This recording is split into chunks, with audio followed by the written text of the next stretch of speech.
Friend आपण मानक प्रिय धारावाहिक सुनैना रे जबरदस्त सीन अच्छी। हाँ सांग माने घर परिवार समस्ते थिबे सुनैना सेठिकी आसीबे आउ तांको हाथी सुंधरे गोटे बैग लगी ताकू देखी विवेक रागी जिबे आउ से बैग को सुनैना हाथी सुंडरू काढ़ी फिंगी देबे। तापरे अनिशांकर गोटे भाईर हाथ मोड़ी देबे। तापरे अनिशांकर आउ गोटे भाई विवेक को बंदूक देखै कहिबे भिणेई महाशय ताकू छाड़ नहेले किछि भी मानिबिनी सीधा सीधा शूट करदेवी। तापरे सुनैना आसी विवेक बंधुक आघरे ठिया होई पड़िबे। ताकू देखी विवेक कहिबे सुनैना तमे काहींकी बारंबार मो सामने पाचेरी होई ठिया होउछ मु देखिबाकू चाहूची तांको बंधुकरे केते गुली अछि।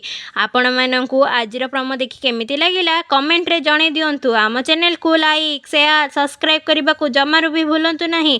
आज संध्या 7:30 रे देखंतु आपण माननक प्रिय सीरियल सुनैना एबे केवल सीधा टीवी रे।